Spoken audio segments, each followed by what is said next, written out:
얼마 전에 경기도 광주에 있는 어느 한 병원에서 일하던 20대의 그 간호사가 자살했습니다. 여러분들 뉴스를 아마 다 접했을 것 같습니다.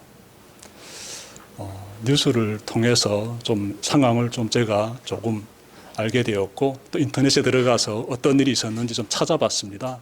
그랬더니 이런 내용들이 나오더라고요.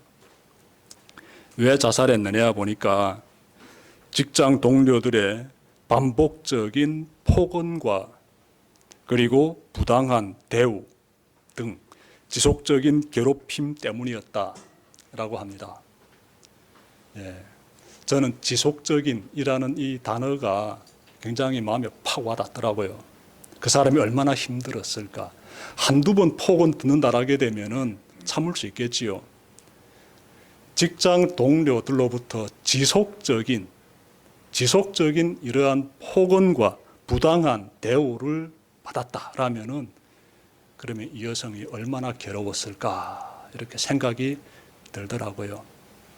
그러면서도 마음 한켠에는 아무리 그래도 좀 견뎌내지 왜 자살까지 하느냐 이런 또 질문도 생기더라고요.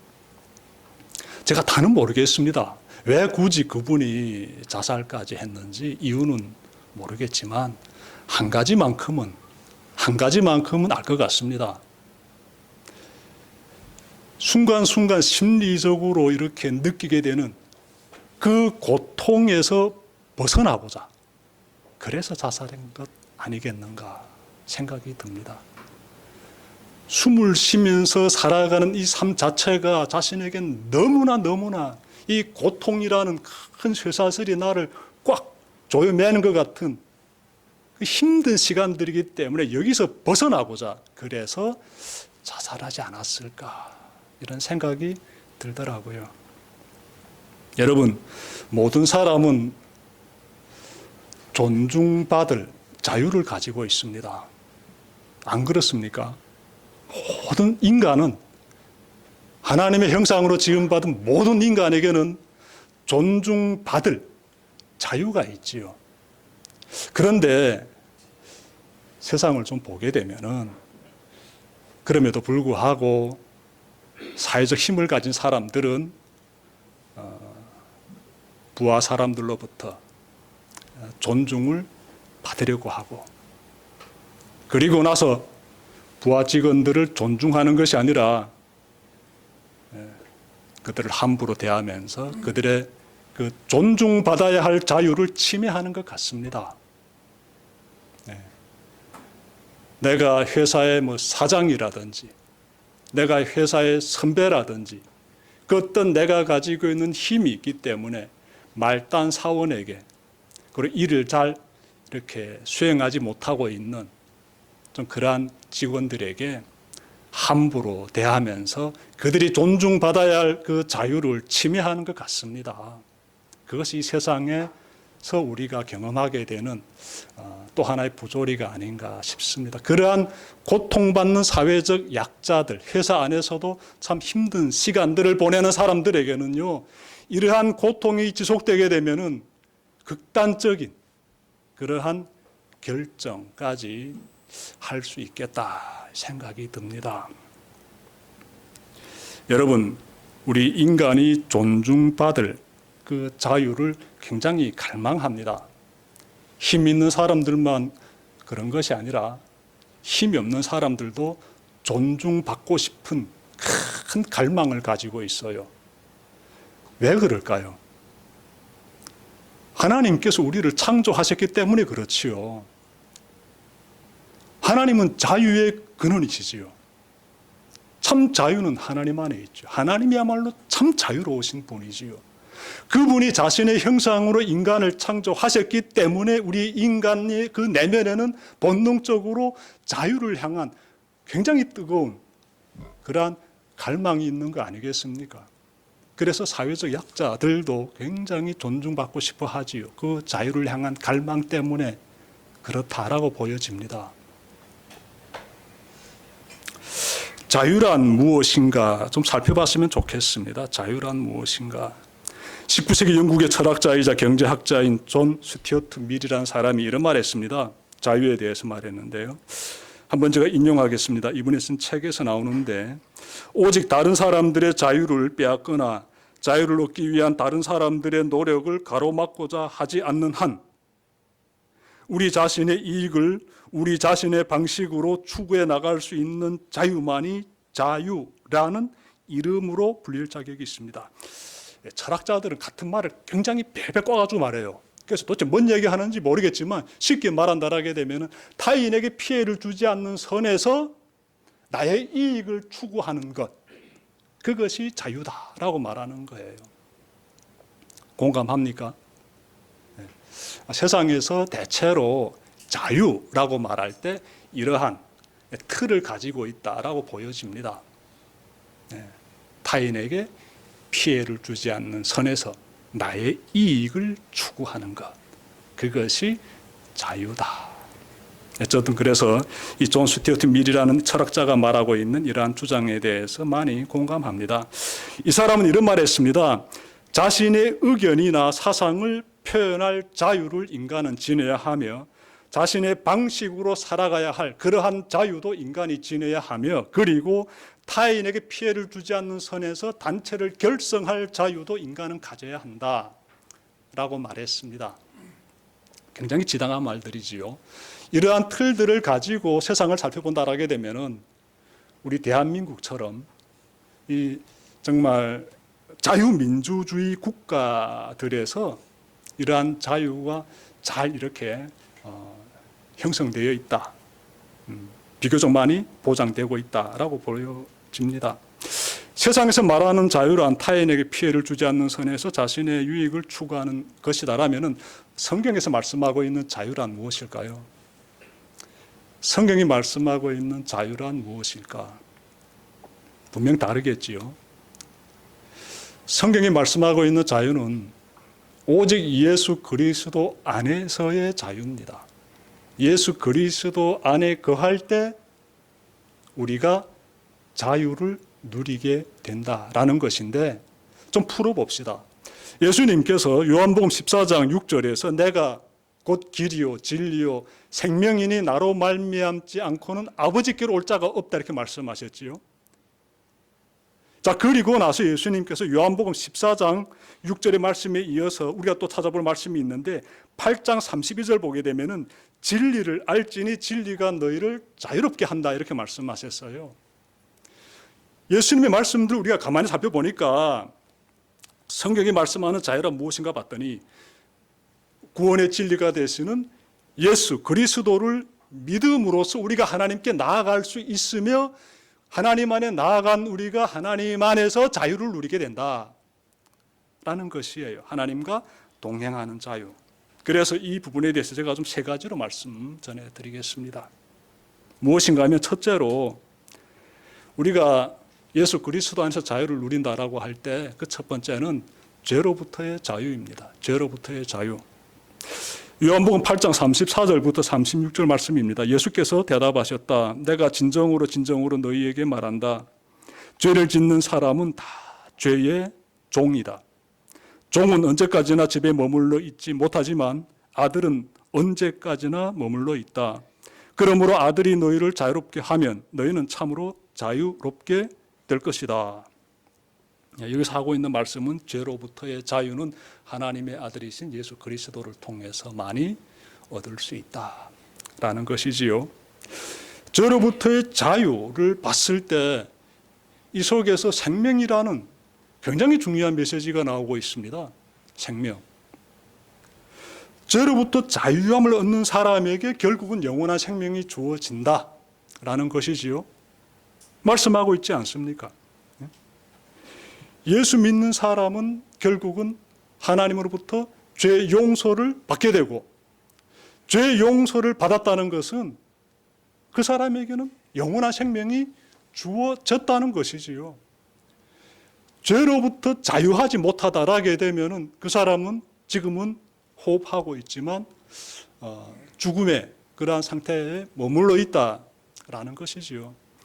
그래서 이 죄의 문제에 대해서 좀 신중하게 살펴봤으면 좋겠습니다.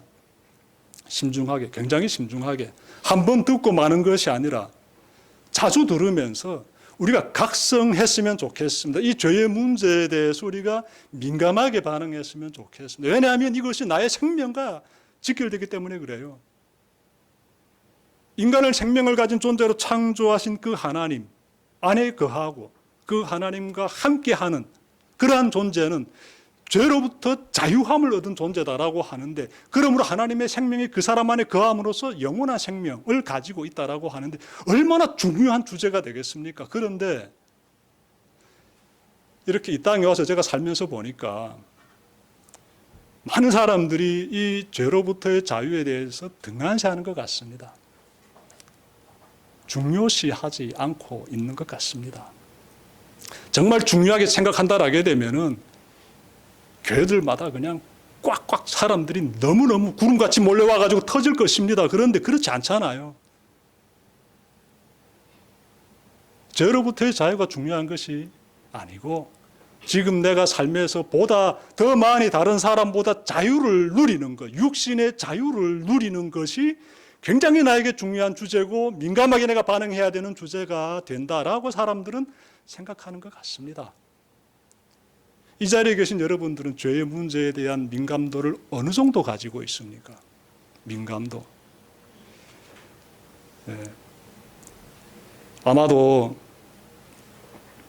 건강에 대해서 민감하게 반응할 수도 있고요. 몸이 허약한 사람에게는 이 건강 문제만큼 민감한 게 없어요. 또 삶이 좀 곤란한 사람에게는 이 재정, 이 돈의 문제만큼 민감한 게 없어요. 우리는 이러한 나에게 필요로 한, 나에게 부족한 이러한 부분들에 대해서 굉장히 민감하게 반응하고 있는데 나의 죄의 문제에 대해서는 어느 정도로 민감하게 반응하고 있는지 한번 비교해 볼 필요가 있겠습니다. 왜냐하면 진짜 민감하게 반응하는 사람이 결국은 누굴 믿겠습니까? 그 필요를 충족하기 위해서 예수를 찾게 되지요. 그건 분명합니다. 그래서 정말 죄의 문제의 민감도를 항상 기억하는 사람이 뭐 죄 속에 포로가 되어가지고 함몰돼서 살라는 말이 아니지요. 나의 죄의 민감도에 대해서 내가 아주 각성되어 있다라게 되면은 그러면 나는 예수 그리스도를 계속 찾게 되지요. 그리고 예수 그리스도가 나의 죄 문제를 해결해 주신 그 사실에 대해서 늘 기억하면서 감사하게 되죠. 아, 십자가의 은혜가 그것이었구나. 하나님의 사랑이 그것이었구나. 계속 준비되게 되고 각성되게 되고 그 가운데서 믿음은 공고해지게 되지요. 그래서 이 죄로부터의 자유가 정말 중요한 주제가 됩니다. 그래서 하나님 믿는 사람들은 죄로부터의 그 자유함을 마음껏 누리면서 믿음의 여정을 잘 걸어가야 되는 것이죠. 여러분들 모두 그와 같은 삶을 잘 살아가시길 바랍니다. 예, 두 번째로 우리가 누리게 되는 자유는 하나님을 예배할 자유입니다. 하나님을 예배할 자유. 요한복음 4장 23절과 24절 말씀입니다. 참되게 예배를 드리는 사람들이 영과 진리로 아버지께 예배 드릴 때가 온다. 지금이 바로 그때이다. 아버지께서는 이렇게 예배를 드리는 사람들을 찾으신다. 하나님은 영이시다. 그러므로 하나님께 예배를 드리는 사람은 영과 진리로 예배를 드려야 한다. 여러분, 이 말씀은 예수님께서 수가라는, 수가, 이 동네 이름이에요. 수가라는 그 동네에 있는 우물가에서 물을 기르러 나온 한 여인에게 하신 말씀이에요. 이 여인이 어떤 여인인가 하면요, 사연이 굉장히 많은 여인이에요. 사연이 굉장히 많은 여인이에요. 5번이나 결혼에 실패했습니다. 그러니 그 마음의 상처는 이루다 헤아릴 수 없어요.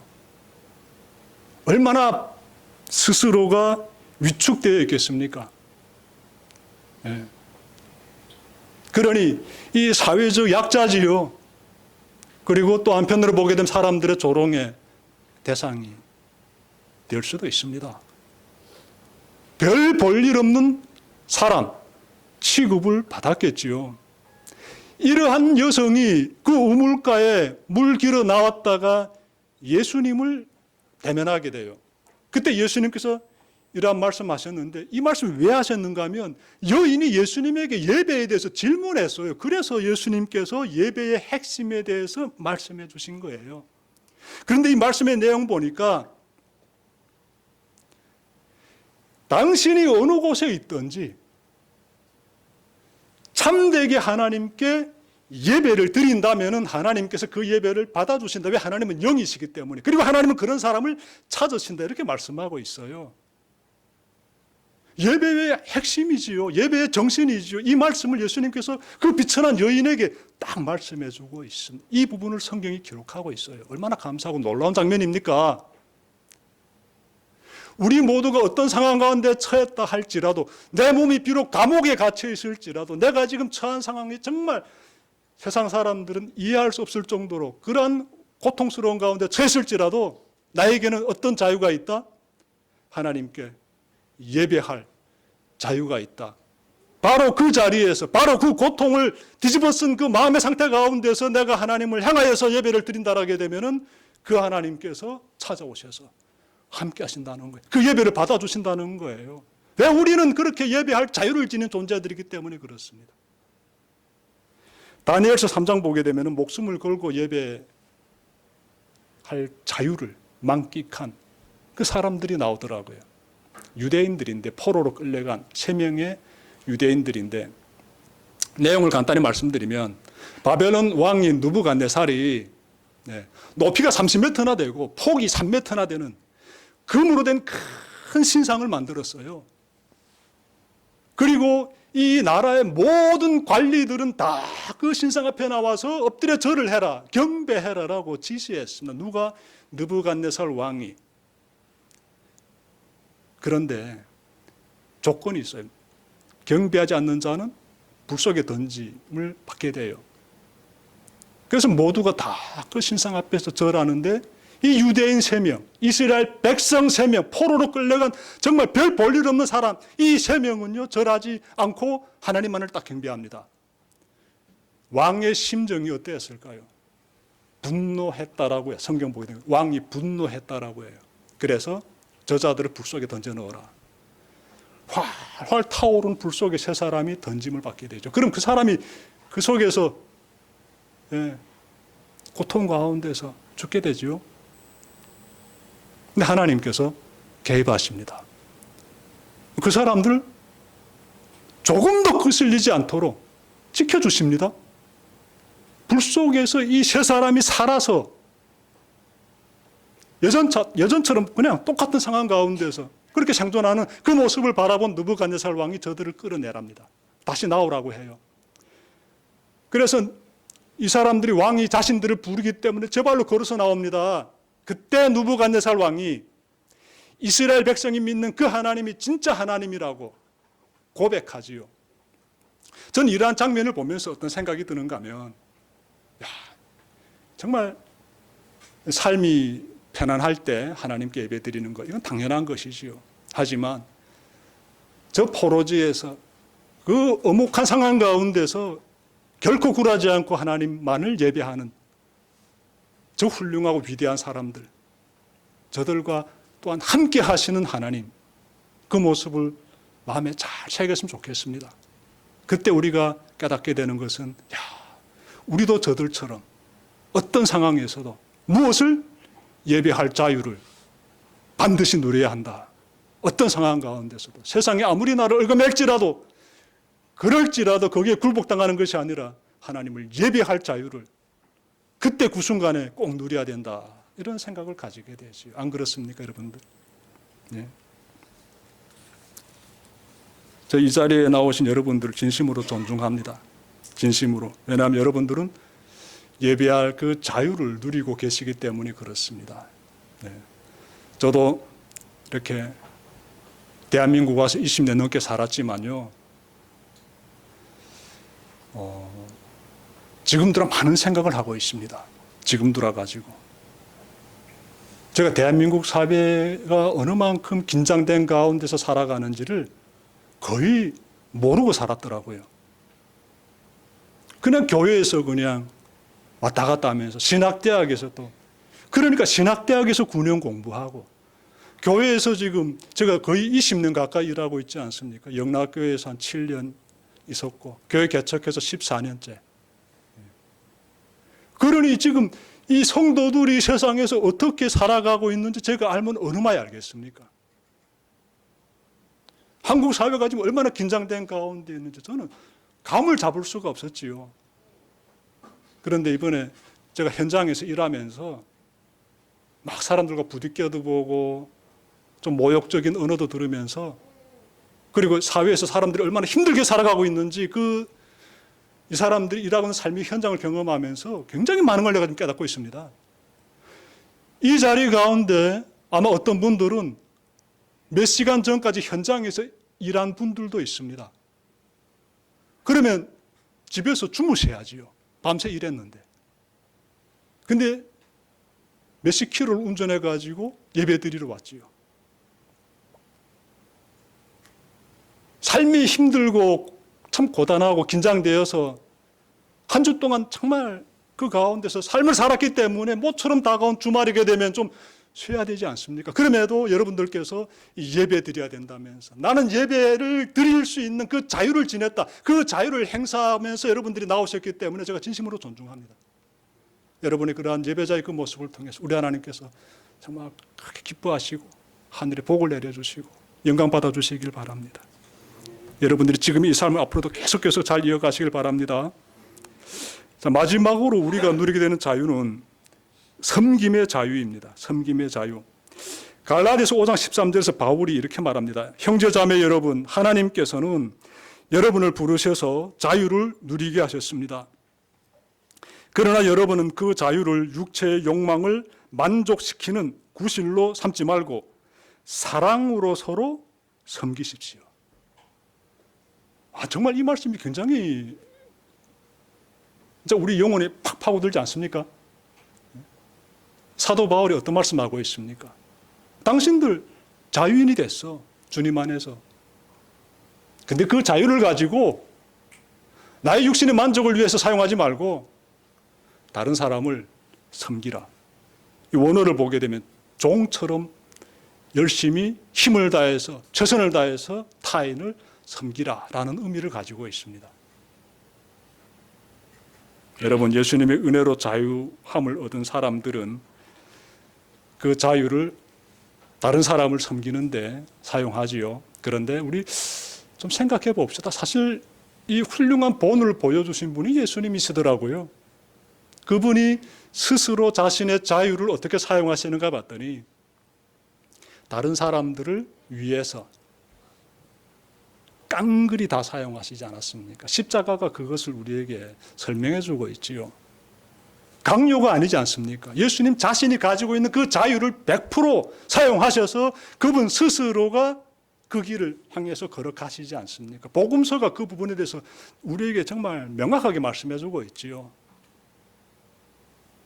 그 자유를 타인을 섬기는 데 사용하신 예수 그리스도의 그 본을 본받아서 우리도 그렇게 살아야 하지 않을까요? 세계적인 정신분석학자이자 악명 높은 아우슈비츠 수용소에서 생존한 그 생존자인 빅터 프랭클이 쓴 책이 있는데요. 제목이 죽음의 수용소입니다. 여기에 여러 충격적인 내용들이 나오는데 한 가지만 좀 나누고 싶습니다. 2차 세계대전 당시 그 악명 높은 유대인 포로 수용소인 그 아우슈비츠 수용소에 수감된 사람들은요, 많은 고통을 받게 되죠. 어마어마한 사람들은 그 수용소에서 독가스실로 바로 직행해서 숨을 거두게 되고요. 건강한 남성들 일부는 그 수용소 안에서 강제 노동에 동원되었습니다. 근데 그 사람들에게 하루에 한 번 대급되는 그 음식을 보니까 아주 묽은 수프와 그리고 적은 양의 빵 한 조각입니다. 이걸 가지고 하루를 견뎌야 돼요. 이거 먹고 가만히 있는 것이 아니라 강제 노동에 동원돼야 됩니다. 그러다 보니 몇 달만 지나게 되면 모든 사람이 뼈에 가죽만 남은 상태로 다 변해버립니다. 몸이 쇠약해질 대로 쇠약해져 가지고 작은 계단도 여전처럼 이렇게 올라가지 못하게 되고 붙잡고 간신히 올라갈 지경에 이르게 됩니다. 모두가 이렇게 험악한 이 고통에 정말 날바다 같은 가운데서 이렇게 허덕이고 있을 때 생각해 보십시오. 그때 음식, 그 빵 한 조각이 가지고 있는 힘이 얼마나 대단하겠습니까? 이 빵 한 조각은요, 곧바로 생명과 직결됩니다. 저는 북한에서 좀 이렇게 수감된 생활을 조금 했댔어요. 몇 개월 했댔어요. 중국에서 붙잡혀가지고 들어가서 했는데 저는 실감합니다. 땅바닥에 떨어진 옥수수 하나를 발견했을 때 눈에서 빛이 반짝합니다. 얼른 잡아가지고 입에 들어가요. 땅바닥에 떨어진 옥수수 하나를 봤을 때 사람이 거의 반사적으로 행동합니다. 누가 그걸 먼저 잡을세라 먼저 잡아가지고 살기 위해서 그러는 거예요. 이 아우슈비츠 수용소안에 수감돼서 강제노역에 동원되고 있는 이 유대인들이요, 뼈에 가죽만 남은 상태에서 그 조그만 빵 쪽 하나 가지고 지금 연맹하면서 강제노동에 동원되고 있는 가운데서 극소수의 사람들은 굉장히 놀라운 행동을 합니다. 이 사람들은요, 정말 지치고 힘든 사람들을 위로해 주면서 자기가 배급받은 그 빵을 나눠줘요. 그러면 이 사람은 어떻게 될까요? 저는 알 것 같아요. 빨리 죽습니다. 빨리 죽어요. 그 상황에서 내가 먹고 견뎌야 되는 그 빵 한 조각을 누군가에게 뜯어서 나눠줬다라게 되면 나는 빨리 죽게 돼요. 그러니 이 사람은 자신의 생명을 나눠가지고 다른 사람들을 섬기고 있는 거예요. 이 모습을 지켜본 빅터 프랭클이요, 책에서 이렇게 말합니다. 진리란 인간에게 모든 것을 빼앗아갈 수 있어도 단 한 가지, 마지막 남은 인간의 자유, 주어진 환경에서 자신의 태도를 결정하고 자기 자신의 길을 선택할 수 있는 자유만은 빼앗아갈 수 없습니다. 저 완전히 공감했습니다. 맞아. 인간의 존엄과 우리가 가지고 있는 존엄 있잖아요. 이거요, 아무리 외부에서 어마어마한 힘을 행사해서 압력을 가해가지고 우리를 짓밟고 있다 할지라도 그래도 그 속에서 우리 인간의 존엄을 지킬 수 있는 그 자유는 누구도 막을 수 없다는 것입니다. 하나님께서 우리에게 섬길 수 있는 자유를 주셨잖아요. 그 섬김의 자유가 이처럼 귀한 것이지요. 여러분,